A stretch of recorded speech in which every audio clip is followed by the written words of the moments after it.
welcome back to the Movement Professional podcast. I'm joined again by Meghan Morley.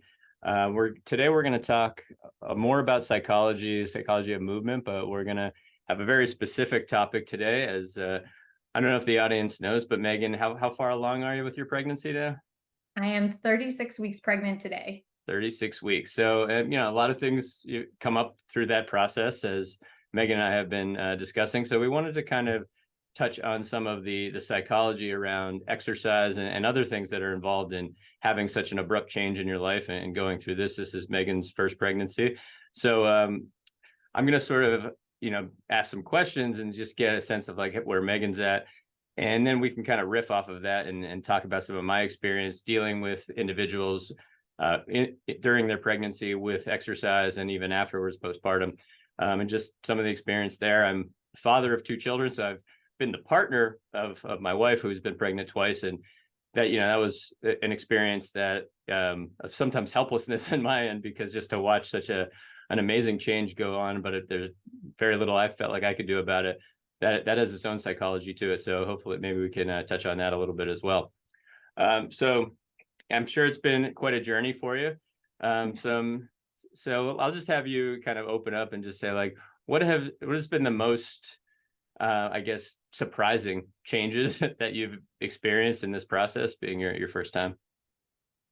Yeah, it's a great question. I've been a strength athlete for a while now. I'm a strength coach, and I think the most surprising part of this was, or kind of maybe even the most challenging part, was peeling back the ego a little bit. I'm used to my body being able to do certain things, and yes, I've had injuries and setbacks along the way and things like that, and difficult moments to deal with, but kind of readjusting my perspective on what it meant to be successful in my movement and in my movement practice, and what that movement practice now looks like, was definitely a humbling experience, and took some days where I maybe did some things where I was like, too much, listening to my body in a different way than I had before. And I think that's been probably one of the most challenging and also the most unexpected part of this journey. So you use the phrase like listening to your body. And I think that's an interesting phrase, right? And I think that means different things to different people. When you think about that, what does that mean to you, and how has that changed, since you've been pregnant? Yeah. Listening to your body is a really interesting one, because we throw that term around a lot. We really do.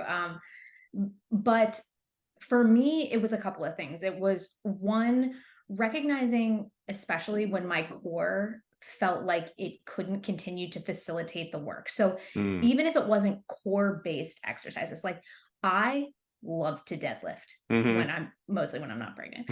I love to deadlift. It is my strongest power lift. It is my favorite lift. And very early on in my pregnancy, I recognized that I needed to back off the deadlift significantly. And not because my legs were no longer capable, but because my core was no longer facilitating a optimal back position to be able to facilitate the lift. And letting go of that was pretty hard, because I still felt like my legs, my grip strength, everything else that played into that was achievable. I ended up switching to a kettlebell deadlift, which has gone great for me, and I've continued to do that throughout my pregnancy. But listening to my body, it wasn't about necessarily the whole lift. It was this one part of the lift. And I wasn't really used to that. I was used to thinking about that as maybe a leak in tension, as we talk about, through our Strong First education, or, all of these other things, but not just looking at my body as movement patterns, but also individual parts of my body that were changing at different rates. And that was really different for me. I think that was one major thing. And the other thing was just how exhausted I got very quickly. Through, I'll be transparent, my first trimester, I was incredibly physically sick. I was, vomiting multiple times a day. I was unable to keep good nutrition down. I was really dehydrated during that time, doing my best to keep up with it. But that's exhausting, to be basically malnourished, and having to listen to my body and say, I can't do anything today, or I can only do mobility today, or whatever the case may be. was a shift for me, but I had to recognize that that had to do with the fact that my body wasn't appropriately fueled. Sure. Into my second and third trimester, that fatigue changed. It didn't leave, but it did change, and it changed how I needed to rest. It changed how I needed to um, implement rest days into my program, and that was really hard for me because I'm not used to being tired. I am the kind Sure. of person that can go pretty like a mile a minute, pretty much all the time. That's sort of my personality. But really looking at that and asking myself the question, what can I do today? Not what can't I do today? And that kind of comes from a cognitive behavioral perspective, like Hmm. me as a licensed counselor, is that it was really easy some days to walk into the gym and be like, I can't do this today. I can't do this today. I can't do Right. this today. And really get down on myself rather than asking myself, what is going to feel good today? What can I do? What can I feel successful doing? That was a big shift for me. And I think was really helpful in listening, quote unquote, to my body. One thing that I'm thinking of is when you kind of go through a change like that and fatigue starts to set in and you said you're not used to being fatigued, right? So you have all of this energy to be productive. Did you have to change your schedule or did you already have that planned out where, okay, if I don't have as much energy to be as productive as I normally am, I've sort of built in less to do on my schedule? Or did you have to kind of roll with that as you just felt more fatigued, you had to take more off of your plate, or had you already sort of pre-prepped that to say, I'm not going to do as much? So thankfully, I work with a fantastic coach. Hmm. Even coaches have coaches, and I work with Katie Gould here at KG Strong in Philadelphia, who has had two of her own babies and is pronatal certified. So one of the things that we had talked about together with my lifts was all of my lifts, as they're kind of designed right now, are kind of 3 blocks, Okay. and that third block can easily come off. Right. It's usually the conditioning block. And what I found was, especially when I was really tired or fatigued that day, doing strength and conditioning in the same day became harder and harder. Mm, And that sure. I couldn't do like the conditioning finishers that I was used to doing. Right. I was used to doing like a lift and then grabbing a kettlebell, swinging, snatching, whatever it was to finish it out, maybe some clean and jerks, whatever I was feeling that day, ballistics wise. I couldn't do that anymore. And that needed to be, especially when I was fatigued, pulled out for a different day. Hmm. So I think that that was sort of the plan all along, is when I wasn't feeling well, I was to focus on the strength, and remove that conditioning and maybe parse that out and do that on a separate day by itself. That was sort of, I don't know if I answered Yeah, your yeah, absolutely. And then how about question. like outside of the training regimen and just, you're a business owner, you're a busy woman, and part of energy is to also be able to get that stuff done and still train, right? And put all that in. And, like it sort of fuels you to be physically fit, to be able to kind of be productive in other realms. But as fatigue becomes a bigger issue in a way that your body's probably not accustomed to, did you have to limit other things from just a work standpoint? And did that kind of happen organically, or had you already prepared for that? No, it's a great question, and probably one a couple of the more humbling moments of my pregnancy was earlier on. I've never been a napper Hmm. ever.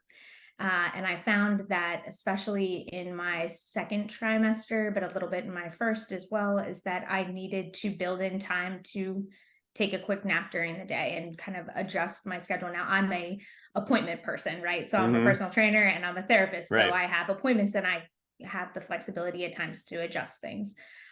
There was a moment, and I tell this story because it's pretty funny, is that I wasn't 100% that day, and I decided to take my laptop out of my office and down to the couch and work in front of the TV with my husband for a few minutes, and he looks over and I'm asleep with my hands on my keyboard in the upright position, and he just pulls the laptop away and goes, I think you need a nap. Let's Hmm. lay down for a second, which is a good supportive partner move there. But you know, needing to build in time for rest was something that I needed to do that I never needed to do before. Right. As far as work went, my body told me when I was doing Hmm. too much. I recently about 3 or so weeks ago, I believe, rolled back my schedule at the gym. And that happened because I was having really strong Braxton Hicks contractions on days where I was spending too long at the Okay. gym. I was on my Yeah. feet too long. So my body really was like, knock, knock, knock. This is too much. And so I had a conversation with my doctor, with my physical therapist, and said, there are probably some things I need to take off my plate. So there was a mix of just this on one end, okay, I need to build in breaks, I need to take time. And then on the other hand, these very physical symptoms of it's too much. Hmm. We really do need to back off. Right. Yeah. And one of the things, just being in the kind of fitness world and like having your own business, I think sometimes it can be so exhilarating because you're doing your own thing, right? You typically enjoy what you do. You like the people you're working with, that you can almost forget how much work you're actually doing. And work might not be the right word, but just like how many hours you're putting in. And because it sort of just blends in as like another part of your life, right? Like, and it seems like we've going through pregnancy, it's such an abrupt change that you get this immediate feedback that you're actually doing quite a bit, Yeah. and that something needs to be modified.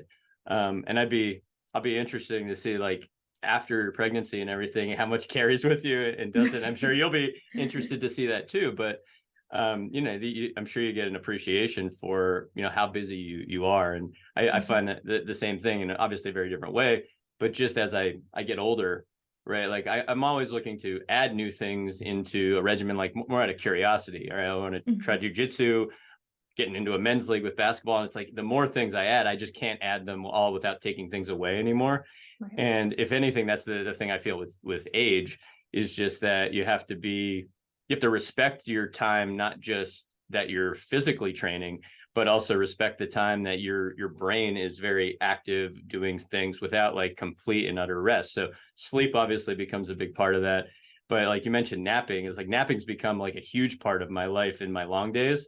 And same thing, I didn't do that nearly as much when I was younger, but now it's like I hold those naps sacred, those 20-minute Mhm. naps, just because it feels like it changes the whole second part of the day. So imagine, all of this is happening abruptly, but like you can kind of appreciate, like, yeah, you're a busy person, and you need a lot of energy for that productivity. But sometimes it's your body telling you, like, all right, now you're doing more than you think. Yeah, no, absolutely. And I think also with that is this idea around feeling weak, Hmm. that I think has come up for me a couple times during my pregnancy, and reframing that I am not weak, I am not giving in to the Mm, fatigue, but I am responding to the cues that my body is giving to me. And right. there is strength in listening to those things. And I think sometimes as personal trainers and absolutely as a therapist, we are better at giving that advice than taking that Right. advice. But I do think that that can creep in, especially if you're somebody that again has been used to being able to be go go go all the time. It's like, why am I letting this get the best of me? Right. It's not getting the best of me. I have to respond to it. Right. So yeah, absolutely. Yeah, I think what could be useful in circumstances, at least clinically, when there is this idea of like sort of beating yourself up for, I should be doing more, is to have some type of objective process for how much you're actually doing. And we talked about this before the shows. It can be a little tricky with pregnancy because the body is changing so quickly that the normal markers that we might look at as, you know, effort and intensity might not be as valid, so such as heart rate and heart rate variability and things like that. But I think it then speaks to the value of whether you're pregnant or not, having more metrics that you look at for yourself, so you could build more baselines, a body of norms for yourself. Mhm. That when you do go through changes in your life, you have these baselines to say, wow, they're really quite a bit different than they were when I was at my standard. And in that way, you can kind of get a better, more objective sense that, yeah, I might be doing too much. I have to kind of even this out because my body's changing abruptly. So it makes sense that I have to balance something out somewhere by maybe bringing the activity down. And I think when you can make things a little bit more objective, you have, even if it's just something like a perceived rate of exertion, that you're consistently like asking yourself, all right, 0 out of 10, what's my effort level? You have an experience of what like a almost max effort feels like, trying to get an association there and see how that changes as your body changes can be quite useful. Heart rate, again, might not be as valid as your body's changing, but if you've been measuring it for years, you have a standard and a body of norms there that I think become more useful, because your baselines actually matter a lot more than maybe some standard of what someone's telling you to do matters. And that becomes quite useful. And you're not beating yourself up as much when you actually see it. It's like, wow, my heart rate's way higher than it used to be with this same amount of effort. So I should listen to that. And maybe, some of those metrics become your guide, as opposed to some type of internal dialogue that can become negative. So I think that's a difficult conversation. It's hard to be exact there, but it's certainly a conversation that I'll have with most of my clients, whether they're pregnant or not, about just how to try to make it objective. So you take the negative voices away and just say, no, this is just the game you're playing. It's not a judgment one way or the other. It's just here's the game to try to play and try to find your baseline and try to make that baseline a little bit better. But it also tells you maybe do a little bit less that day, and at least you're staying in the game. Yeah, no, absolutely. And I think one of the things that we do talk to people about who aren't pregnant, and it is, I think, important whether you're pregnant or not, but especially in pregnancy, is that you have to deal with the body that you're in that day, Mm-hmm. especially as you move through the trimesters, because the trimesters can look so different Right. from each other. That, for instance, I did some indoor cycling this morning. I did 20 minutes in indoor cycling. Mm-hmm. I did the same ride I did 3 weeks ago. Mm-hmm. That RPE scale, that rating of perceived exertion scale, was very different this morning than it was a few weeks ago, partially because my baby is now basically sitting on my lungs. So my respiration and my Right. capacity to breathe is a little bit limited. And you may actually be able to hear it as I talk a little bit, that, I've got some breathlessness.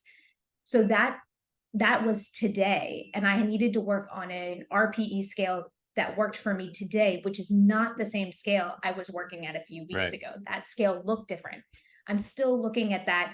When we talk about pregnancy in the research right now, we talk about staying at 8 being the max, that we really should not be working at a 10 out of 10 or a 9 out of 10, that 8 should be sort of the max. Well, I did work at an 8 today, but if I looked at my metrics and my output at the end of that ride, that 8 today was lower than it was a few weeks ago. And that's okay. I was still working as hard as I could within the scale that I'm supposed to be working within today. And that meant that I got good work, Yeah.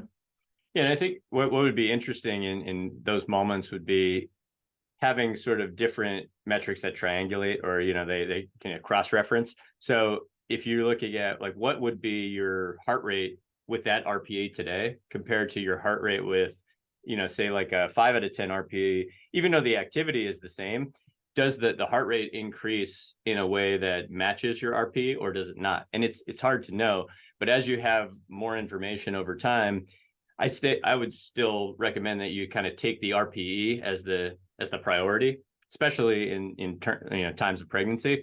But then if you start to notice that, all right, like this RPE is actually literally because my heart rate is elevated because maybe there's more pressure on my lungs, right? Like, so those physiological objectives may connect to what you're feeling that day, but it may not.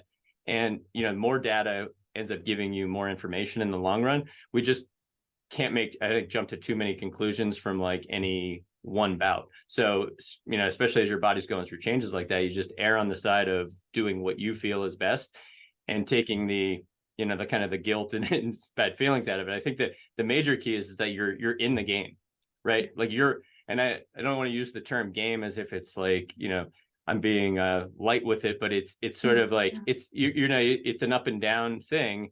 There's no winning, but there is a playing in a process that you're exploring. And that's in contrast to, okay, I'm just going to sit out until this pregnancy is over. Right. And I think that's a very, very different thing. And even in talking to my wife about some of the things that you brought up, one of the things that I got from her is that she was exploring this in a similar way that you're describing, like what she could do, what she felt she couldn't do. And it was, it was much more of a subjective feeling for her, but she was always exploring it, which I respected.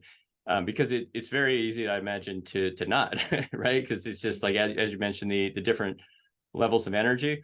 So I think there's a huge difference between being in the process and just turning the volume down when you need to turn it down, and being totally fine with turning it down. And then some days you feel like you can turn it up. That might seem like it's a little wishy-washy, but that's a lot different than saying, okay, I'm just going to shut it down until this whole process is over, because I think you're going to be left a lot worse for that. So being in a place of curiosity as opposed to a place of guilt or just a place of fear, I think becomes really huge.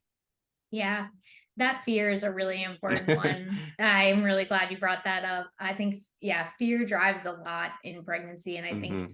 with good reason, it's sometimes, as Yeah. a therapist, we don't want people really making decisions based on fear. That's not usually what we want, but Mm-hmm. it's an immense responsibility. You're Sure. carrying another life with you, or maybe more than one, Right. if you're having multiples. And um, I think at times you're right. That fear takes people, quote, out of the game. And whether, I like the way you put that, whether the game is, I want to continue to lift. I Mm-hmm. am an endurance athlete that wants to continue to run, bike, swim, whatever it is, or whether it's, and this is a perfectly acceptable place to be, is I want to facilitate a movement practice, whatever that looks like for Mm-hmm. me on a consistent basis. Right. Whether that means mobility in yoga, and that's where we're at, and Mm-hmm. that's what we're doing. Whether that means walking, whether that means strength training. It is my hope that people are strength training, but I'm biased because I'm a strength coach and I think Right. strength training is really important. Whatever that looks like for you, can you work with your doctor, work with a therapist, work with a physical therapist, a mental health, I meant, Mm-hmm. work with a physical therapist, whoever you need to get involved to make the fears smaller so that you can act with purpose rather than based on this fear level, is Mm-hmm. really important to keeping up that movement practice. Because you're right. I mean, the research is very clear. Becoming sedentary during pregnancy is not the best case scenario for good postpartum outcomes in terms of your own recovery. So how can we Right. optimize that and make decisions not based on fear, but also allow you to feel comfortable with whatever that movement practice you're facilitating is? Absolutely.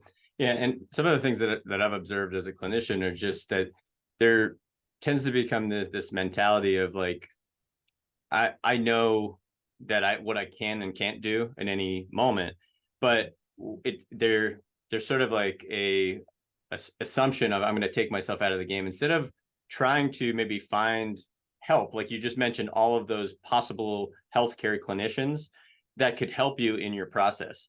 And I guarantee in that process, like anyone is going to learn something that they could do more than they thought they could just by taking on those processes and getting some information from professionals, right? So but there a lot of times, and you see this outside of pregnancy with people who want to make changes to nutrition, people who want to make changes to their exercise habits, is that there's sort of an assumption that I know what I have to do, I'm not doing it. Like what I've noticed and observed in pregnancy is that there's this sign of like, I know what I can't do, and I'm going to wait until this process is over, and then I'll get some assistance, then I'll kind of get back on track. And I do think like if you seek out that information, you can have a much healthier pregnancy by having people assist you on the way and help you with your process, right? Help you be in that process as opposed to just sort of stepping out of the process until this journey is over, which I'd imagine is understandable. It's just that I think again it becomes about trying to find the volume knob of the process as opposed to the on-off switch, where it's just like, okay, how many people can I get to assist me in doing as much as I can, because it does appear to be healthier for the woman and the child, I think. And if you can kind of stay in that game, and especially if you've already had a pretty active lifestyle before that, right? Like to stay as close to that as you feel you can, but again, within what your body's telling you.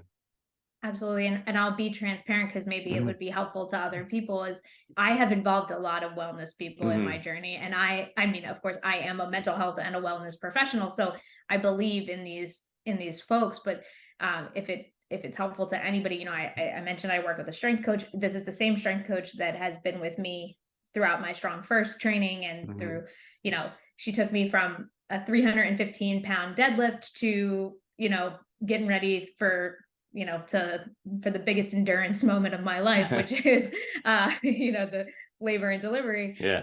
And she's what's called pronatal certified, which I really love. I work with a mental health therapist myself who specializes in working with prenatal and postpartum women, which I found very helpful. I see a pelvic floor PT, which I cannot Mhm. sell enough. Mhm. I've got Awesome. no skin in that game, but really I've been dealing with back pain throughout my especially second and third trimester. She's been insanely helpful with that, but also in terms of labor and delivery prep. Am I missing anybody? Physical therapist, mental health therapist, pelvic floor PT. No, I think that's it. But so I've gotten a lot of these folks on board, and it really has been immensely helpful to my process. And again, making sure that fear isn't what's driving my decisions, but I am working with what I feel are evidence-based practices, what the research is telling us is good, and then pairing that with how I feel and kind of allowing those two Yeah. things to come together to facilitate what I've had is a fairly healthy pregnancy. Yeah, and I think you use the term best practices, and it's interesting. You see people that already know quite a bit. They're in the profession, but they're often the ones that get the most assistance when they're going through a change or when they have some event or something coming up, because that is the best practice, right? It's to seek out help. And I think a lot of times this idea of seeking out help means that there's something deficient with you, as opposed to it just being, no, that's literally the best practice to get the most out of this process. And the process of pregnancy, I can't imagine something more important in someone's life. So yeah, seek out the help that's offered there. And I know it might be more accessible because you're in the field, but a lot of times it's just about asking the question once. It's like, where can I find a person that can help me with this? And looking at it as like, I don't need necessarily help, but I'm just trying to optimize the process, right? So like the strength coach, a mental health professional, physical therapist, like they're optimizing a process. Certainly you got back pain, so you're working around a specific symptom and problems there, but ultimately, like you're optimizing something that you're going to take with you after the pregnancy, right? So you're going to learn a lot about that the pelvic floor and everything that goes into it that is going to help you in the long run as a female postpartum. Mm-hmm. Absolutely. So have you noticed any thoughts around comparison to your former yourself prior to pregnancy, or comparison to others? I mean, and this is just something as an observation that I do hear a lot of conversation from women about comparing one pregnancy to another, one just how they did with it. And it's not always negative, but sometimes it can be, and it can be a driving factor. It can be a motivating factor. Have you had any thoughts about that?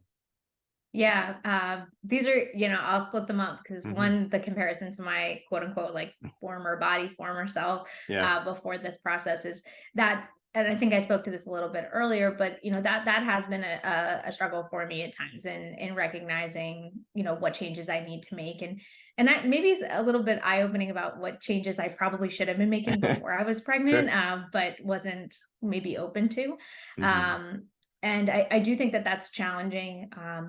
Again, I think working with all of these people around me to kind of normalize my experience has been really helpful. Mm-hmm. Also, being in a community with other women that have gone through this process and hearing Yes. their journeys has been really helpful. I work at a primarily women's based gym. We have what we call a strong mom program. So we see Mm-hmm. prenatal and postpartum women in that program. So just being like surrounded by these other women who normalize the experience really does help at times. And that has been a challenge to not compare myself to what I was doing before, especially when I have some strong beliefs, like I think many of us do that work in the field, about what I should be doing, Mm-hmm. and what this should look like, and Right. strength that grows, not diminishes. And it's an Mm-hmm. odd thing to be training in reverse a little bit sometimes. Like lifts don't get easier, Right. they get harder. And kind of reframing that for myself around kind of how my body's changing has been challenging. I think even more challenging is the comparison to other people. Mm. And I think some people would find that really funny to hear me say that. Right. And this is why. um, I have had a very active pregnancy. I've been Hmm. very lucky. I feel very privileged to have had a very active pregnancy Hmm. to this moment, Right, right. 36 weeks, and I'm still strength training, doing yoga, and indoor cycling. So I think some people would look at me and go, "What are you talking about? You are super active. Who are you comparing yourself to?" Well, don't forget, I am surrounded by very strong, very strong, very, very, very strong women who have had a different experience in pregnancy Hmm. than I have, and have been able to do certain things that through to the very end of their pregnancy that went away from me in the first couple of weeks, Right. in the first couple of months. And that comparison is a tricky one because on one hand, I find these women extremely inspiring. Hmm. They keep working, I can keep working, but I have to keep working within my own expectations for my own body and not comparing it tit for tat. More, that is inspiring that they keep moving their body, but I have a different scale that I'm looking at. And Hmm. what's challenging for me isn't as challenging for them, which really not challenging for them is super challenging for me. And that's okay. And these aren't one-to-one comparisons. Hmm. So I think that that has been really hard. And I think with social media, there's a piece of this as well that we need to talk about, that you may follow some people online that work out really hard into the end of their pregnancy and seemingly are really energized and doing all of these things. One, that may not be the whole story. Right. Social media can be deceiving.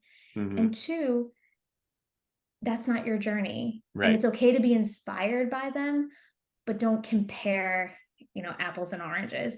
And that's been really difficult for me at times. My coach, again, Katie Gould, is an extremely strong person who really did some amazing things deep into her pregnancy that again went away from me pretty early. And again, that was inspiring to me, but I also had to check myself and say, it's not a problem that I'm not there, and kind of Right. and find that balance.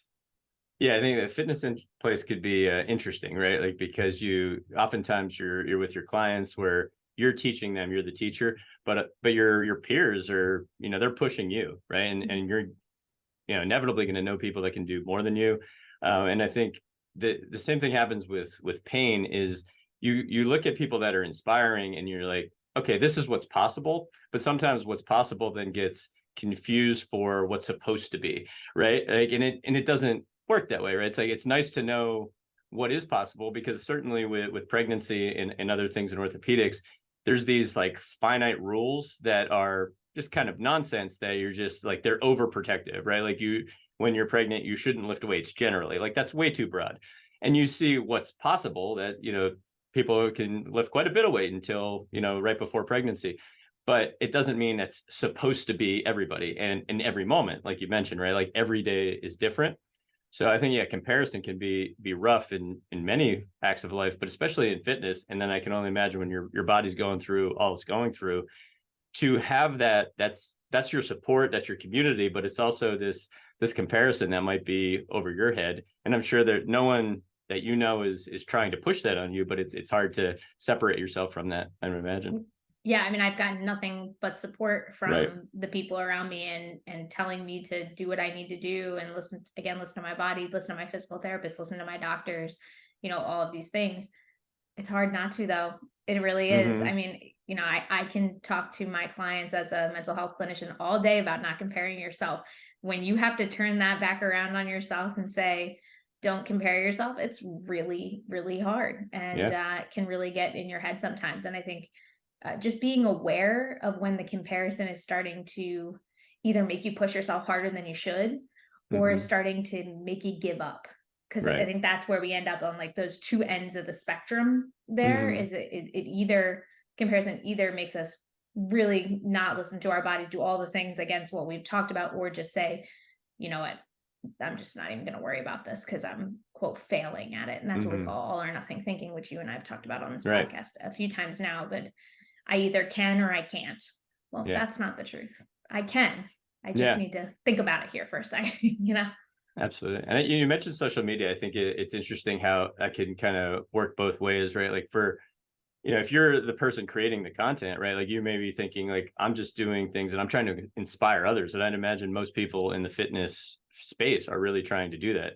They're showing what they're doing, not necessarily fully out of ego. I'm sure there's some of that, but a lot of it is like, I want to inspire others to, like, I've gone through my process. This is what's possible. But on the other side of that, there's people that are looking at it as like, okay, I feel guilty about myself. Like I'm not living up to that. That's, and it could lead to this feeling of just negativity. So I don't know how to balance that out, but like, I mean, it's a slippery slope. Like even with the best intention, especially with things that are very clip oriented, that are purposely supposed to be short, you can't get the whole story, but thoughts will take over, whether you want them to or not. And it could go either way. It could go towards inspiration, or it can go towards, depression. Yeah, no, absolutely. And I think what I talk to clients about with social media, pregnant, not pregnant, all the time, is you as the unfortunately, because of the way social media is structured, you as the consumer have the responsibility Hmm. to look at the content and evaluate what's going on with your mental thought process Yeah. around it, and question yourself, dig deep into what reactions you're having to it, and become aware of your reactions, because social media is so scroll oriented that Right. sometimes we don't even know what's going on in our minds as we're consuming the content. So unfortunately, it's on us as the consumers of that social media to say to myself, what am I thinking? What am I feeling? Why am I feeling this way? And kind of dissect that. And Sure. because, like you said, there's really just no way to provide context to a 60-second clip of somebody doing, clean and jerks or whatever it is. And this is likely connected to what we were just talking about. Did you notice, like before being pregnant, maybe like even years before you were pregnant, that you had certain expectations of like, when I am pregnant, or if I am pregnant, like this is how it's going to be? And how has that changed? Or were you just more open to like whatever comes? It's a great question. I don't know. I think I had some expectations around what it would be like. Hmm. Um, I think that those expectations were around the negative. Like I expected to be sick, which I was Hmm. at the beginning of the first 12 weeks. I expected the discomfort. I expected to be in back pain, the things that kind of like we Hmm. we think about a lot. And then so I think I had some expectations around the negative. What I didn't, I don't think, ever take the time to appreciate is like what the positive was going to be. Mm. Like, of course, yes, like it's exciting, and I'm excited to be having my first child and to be expanding my family and bringing her into our life, and that's really exciting. But I don't know that I appreciated maybe the self awareness that being pregnant and going through the act of being Hmm. pregnant would bring me. And I think that was surprising, and something I hadn't considered, that I would learn a lot about myself being pregnant. I always knew that I would learn a lot about myself becoming a mother. I'm Right. not sure I recognized how much I'd learned about myself being pregnant. Mm. And I'll use like my example is becoming a parent for the first time. Like just as far as expectations go, I always kind of connected preparation equals, all right, how good the performance is going to be, right? So I'm like, I'm going to prepare to be a really good father. I'm going to prepare as much as I can to be as supportive of like a husband. And then I also like, all right, I have a background in healthcare, so I'm going to be, uniquely able to help my wife through this process. And I'll tell you, my expectations got just destroyed. And I don't feel like I did a particularly like bad job. It's just like any of the preparation, it didn't feel useful. It Mm. just because there was no way to prepare for, what's coming at you. And, from a standpoint of just being like a bystander to watching your wife be pregnant, there's not really much I felt like I could do other than just try to listen. And I probably didn't do that well enough because I had some type of preconceived preparation that I was probably trying to push. Mm. Right. And I think the same thing happened early on in parenting, where, there's a certain way I want to think about food for the kids, a certain way I want to think about sleep for the kids. And then you just realize like you got to roll with what's in front of you. So I feel like for me, like expectations were not useful. Mm-hmm. Preparation, I don't think is not is always useful, but you have to appreciate like what you're preparing for is going to be a moving target, and it's going to be, you know, important that you're flexible in anything that you try to do. No, absolutely. And I think becoming flexible is something that Right. this has made me far Right. more. I am a very structured person. I am a Hmm. very what some people would refer to as like quote unquote type A Hmm. person. And this has changed that a bit. I've had to become a lot more go with the flow. And Yeah. I think that, maybe that is part of your body preparing you for parenthood. I'll let you know, and it sounds Hmm. like that's what you experienced is, but having to um be more flexible with myself and with my emotions and with my body and with my thoughts about myself and with the people around me and all of these things and with my energy. I assume that it's preparing me to be a more flexible person, which I'm going to Hmm. have to be as a parent when I'm responsible for more than just myself. Yeah, absolutely. Well, I look forward to hearing about your journey over time as this can. I mean, thank you like so much for sharing your input on this. I mean, it's amazing, you know, like anytime you get to see the process unfold, and I'm sure it's amazing for you, as difficult as it may be to experience everything. But you know, pregnancy and then being a parent is there's nothing been better. As I talk about like the expectations not necessarily being what I expected, it's still like the best experience I've ever had, and it just continues to be that. But it is quite. It's we talked about a process in the game. It's quite a game to play, and it's a game that will humble you every day. So I'm sure pregnancy is similar. Yes, absolutely. Absolutely. All right. Well, we may have to put this on hold for a little bit. We'll see. Hopefully Yes. within in a couple of months or so, maybe we'll touch Absolutely. base and we'll do another one of these because I love these conversations. I think this combination here, it brings a lot to the table for the audience. So, Yeah. but wish you the best with the rest of your pregnancy, and we'll be in touch after that. Thank you so much. I really appreciate the opportunity to come on. And today I shared probably more about myself than we have had in other conversations, but appreciate the opportunity to do that. And, if there are women out there that are looking for resources and don't know where to turn or don't know where the steps are, please, Chris always puts my Instagram handle in the show notes. Please feel free to reach out to me. I'm happy to be as helpful as I can. I live in the Philadelphia area, so I do know the resources here probably better than in other places, but happy to be a resource. And thank you again, Chris, for having me on these episodes. And yeah, I hope to rejoin you in 2024 at some point. Can't wait. Look forward to it. Yeah.